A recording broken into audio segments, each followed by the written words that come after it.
Hello everybody, my name is Jacob Lemons, and this is the inaugural episode of Lemon Talks. Now, I was going to hold off doing an inaugural episode for Lemon Talks for another time, but I felt like the topic that has come up is perfect for discussion on a show like this that I'm going to start. See, the NFL is about to be wrapped up in a sort of controversy over the Texans and Chiefs game yesterday. There were two divisional round games for the NFL playoffs, and these playoffs decide who ultimately go to the Super Bowl and contest for the championship of the league. Now, the divisional game between the Lions and the Commanders, not too much controversy.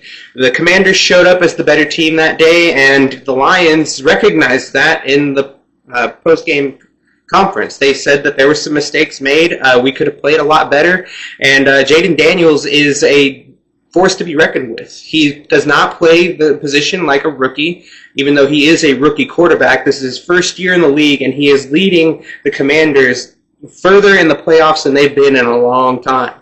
Now, back to the Chiefs and the Texans. Yesterday during the press conference post-game, you get a lot of disgruntlement from the Texans, and the Texans, player after player that comes up there, and it's basically their captains. They're really prominent players of the team. They come up there one after the other, and they claim, we knew we were facing everyone going into this. They were going to be facing the fans, the disbelievers, they were going to be facing the Chiefs, and they were going to be facing the refs. This has been a trend throughout the season, to blame the Chiefs' wins and the other team's losses on the refs. The fact is, you can go into any NFL game and you will find missed calls. You will find bad calls. You will find instances in which the referees were doing their job but not efficiently, or just weren't doing their job, depending on the situation. But the bottom line is that the particular frustration comes from and stems from the fact that the Texans felt like they shouldn't have had as many penalties called on them yesterday. The statistics that come with it are that the Texans had 8 penalties yesterday. Those 8 penalties totaled out to be about 82 yards. And so, even if you take away one of the penalties, which in my opinion, as a Kansas City Chiefs fan, I have to admit one of the penalties, the unnecessary roughness call on the fumble recovery, that should never have been called. Mahomes was he wasn't even touched. But if we're being quite honest with you, he barely touched, if anything, and they called unnecessary roughness. This gave the Chiefs 15 yards and a first down, and we got to get a touchdown out of it. Am I very happy that we won? Yes. Do I think that we would have lost if we didn't get a call like that? No. And here's why. Because that penalty, although 15 yards and giving us a first down on that drive, accounted for 15 yards of their penalties. They had about 82 yards worth of penalties. If you take away that 15 yards, they still have about 67 yards worth of penalties. Now, that's about the length of a standard NFL drive. And what I mean by a standard NFL drive is that most NFL drives, unless there's a phenomenal kick return, it begins between the 20 and 30 yard line. And given that that's the case, your 67 yards, as I said, ends up being the approximate distance that you're going to have to go down the field in order to score a touchdown or even score a field goal. So, that means that the Texans' penalties allocated to being a drive worth of yards, they would have had to have another complete football drive in order to account for those yards, yeah?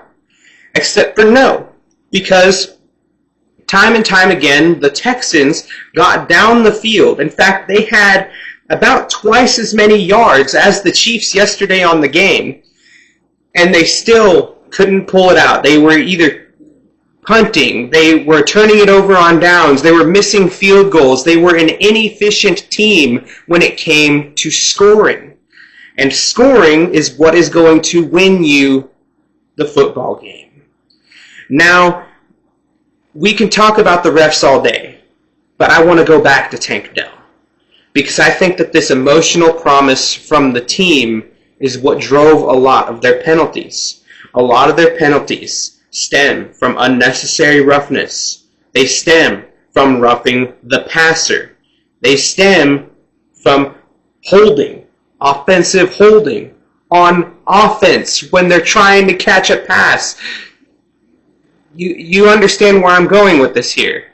The pass interference, when you're the one that's trying to catch the pass, you're just being overly aggressive. I think that this team came out knowing that they had promised Tank that they would get some kind of revenge so that way they could be vindicated.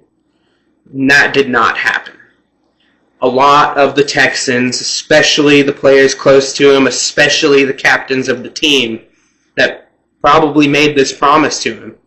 And this is all speculation, but just because of how the sports world works and knowing the relationships that players can have with each other, I wouldn't put it past them to have made such a guarantee.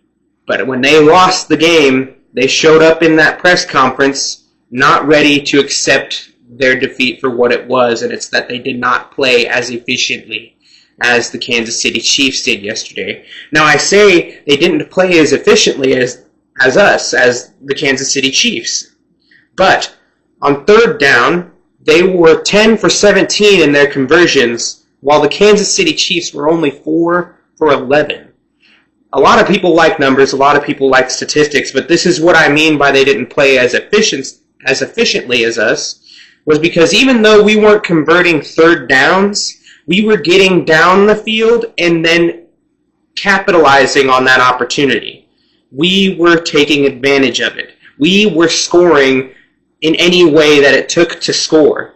There were some plays that were breakout plays that went for 50-plus yards in that game, and the Texans just didn't really have many plays like that. It was a very put your nose to the grindstone, methodical approach for their offense on the day. And while I can respect that, I definitely don't respect trying to pawn your loss off onto the refs, which is a habit that a lot of teams have gotten into.